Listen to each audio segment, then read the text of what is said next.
Les gens cherchent toutes sortes de raisons pour ne pas jeûner, entame le leader après les actions de grâce ce premier jour de croisade de prière et de jeûne du ministère. Ne sois pas de ceux-là.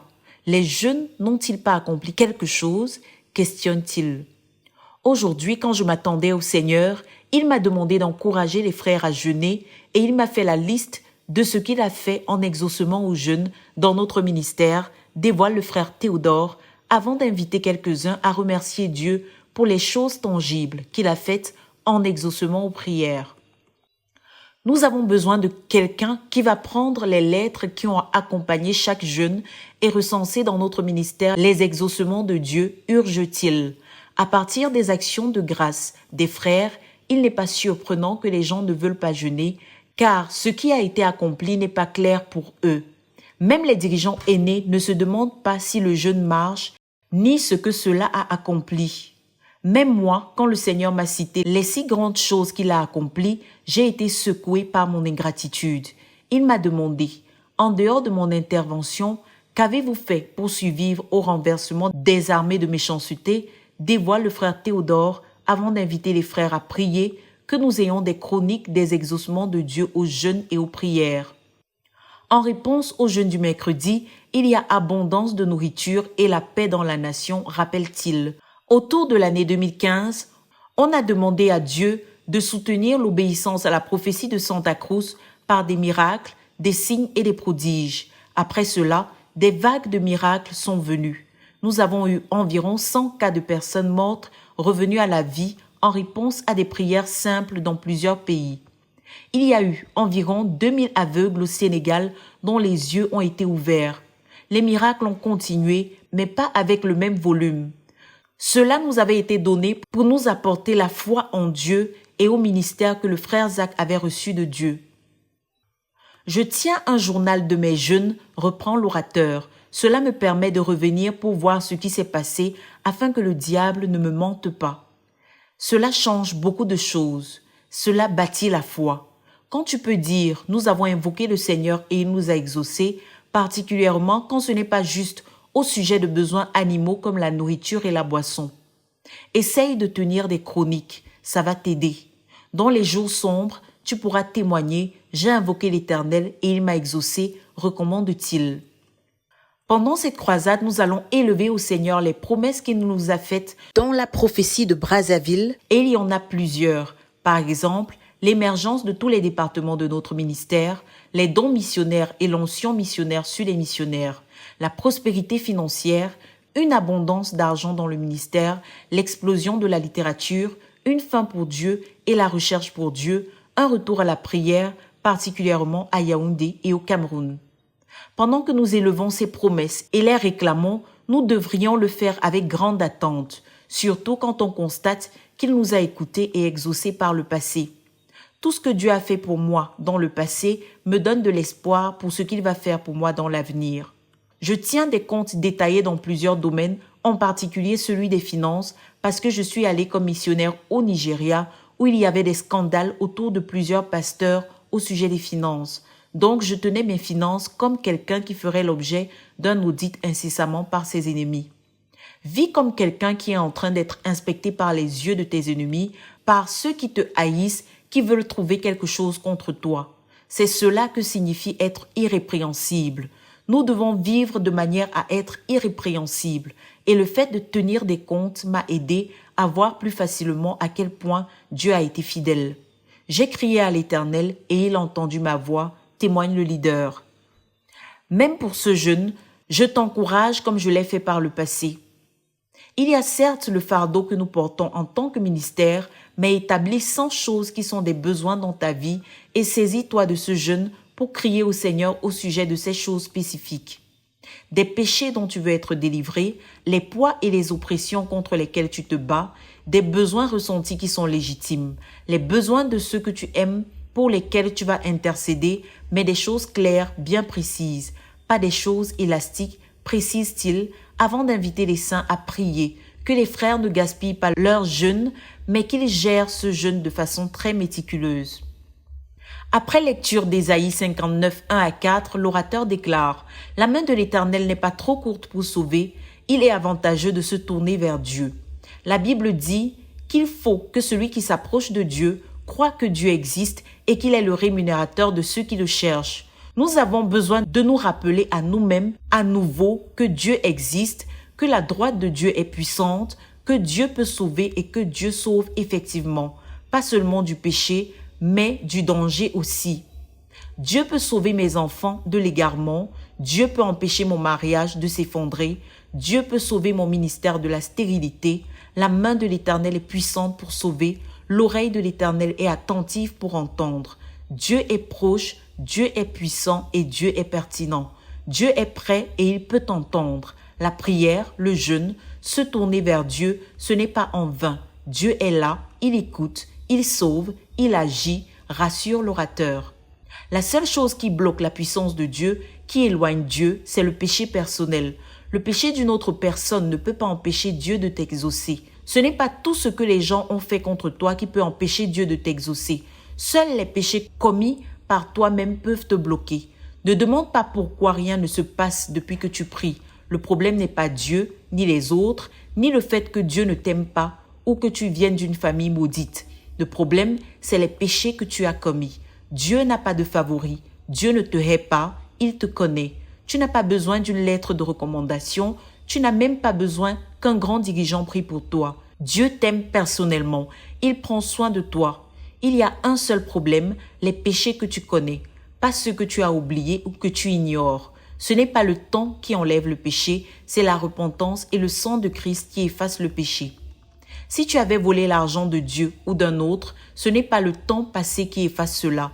Ce péché se dresse contre toi, insiste-t-il, avant d'inviter.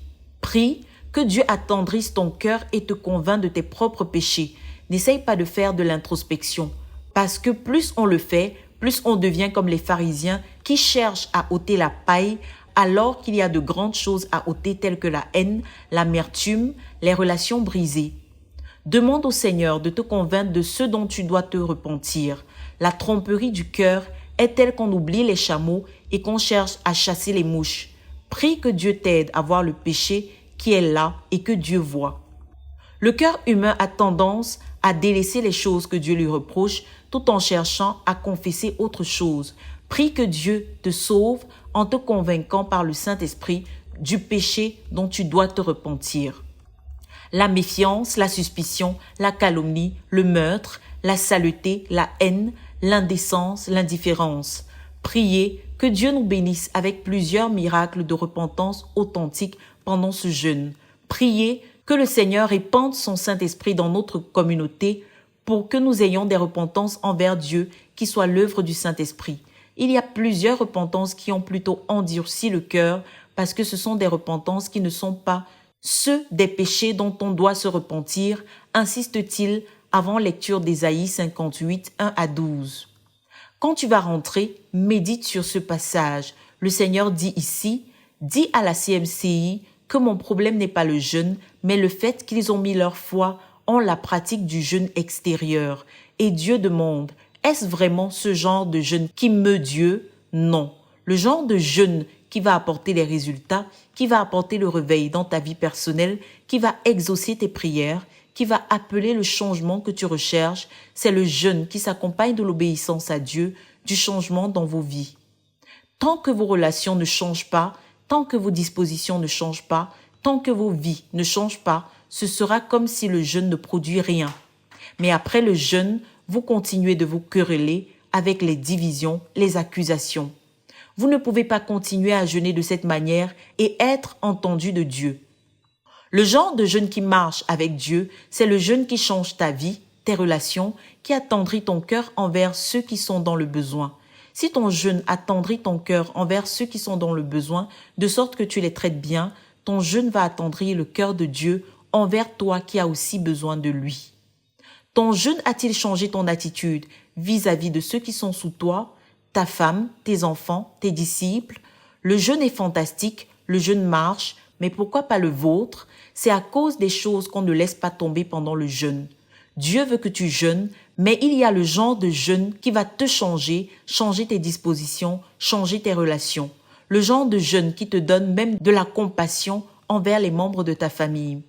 Si on jeûne comme Dieu veut, on va voir la gloire du jeûne qui entraîne le réveil personnel, le succès dans le ministère, les exaucements de prière. Dieu veut que ton jeûne soit accompagné de gentillesse, de compassion.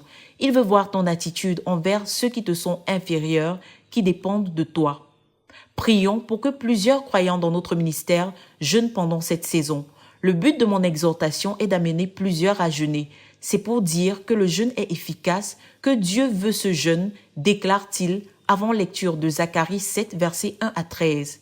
Je leur ai dit de rendre justice, de manifester la compassion, de traiter avec miséricorde les veuves et les vulnérables et de ne pas avoir des soupçons contre les frères, de ne pas méditer, planifier ni faire du mal à l'autre. Quand il s'agit de changer de comportement dans les relations, les gens deviennent endurcis, déplore-t-il. Et la conclusion est que, comme je leur ai parlé et ils n'ont pas obéi, moi aussi je ne vais pas les exaucer, dit le Seigneur. Au chapitre 8, il dit que la vérité est que pendant que vous jeûnez, moi aussi j'ai de grands projets pour votre pays, mais enlevez ce qui fait obstacle. Et qu'est-ce qui fait obstacle? C'est les relations entre les frères. Changez d'attitude vis-à-vis de vos frères. Puis il dit, dites la vérité les uns aux autres. Il y en a qui pensent qu'on doit juste aimer sans se dire la vérité. Je fais de tes jeûnes ce que tu fais de ma parole, dit le Seigneur. Le Seigneur ne leur a pas dit de cesser de jeûner, ni que leur jeûne est inutile, mais plutôt de libérer l'impact de leur jeûne. Revenons au jeûne et débloquons nos jeûnes. Et débloquer le jeûne, c'est bien traiter son frère qui compte pour Dieu. Et le Seigneur veut 2 fois plus de jeûne que ce que tu as fait jusqu'ici. Dans ce passage, il est dit qu'ils ont jeûné 2 fois par an pendant 70 ans. À présent, Dieu leur demande de jeûner 4 fois par an comme un festival de joie. Dieu aime le jeûne, il veut qu'on jeûne, mais il veut aussi qu'on débloque nos jeûnes parce qu'il y a de grandes choses qu'il veut faire pour nous et qu'il ne veut pas que cela soit hypothéqué par des choses aussi futiles.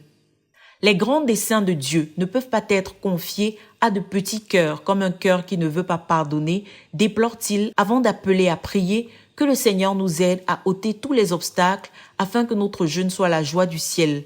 Comment peux-tu être dur envers ceux qui ont besoin de toi tout en t'attendant à ce que Dieu soit attendri envers toi qui as besoin de Dieu? Questionne-t-il.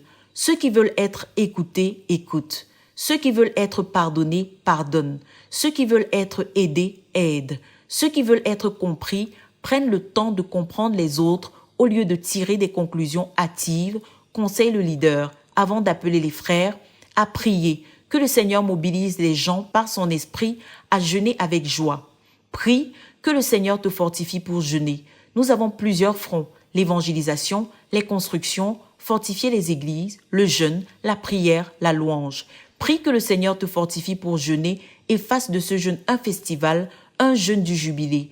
Prie que le Seigneur bénisse les frères avec des forces surnaturelles pour jeûner. Prions que Dieu répande sur tous ceux qui jeûnent un appétit massif pour Dieu. Plusieurs l'ont perdu. Lorsque la faim de Dieu est déversée dans le cœur, on commence à ressentir à nouveau les choses de Dieu. On suit à nouveau Dieu avec son cœur, on ressent à nouveau le fardeau pour les perdus. On voit à nouveau le besoin pour une intervention divine.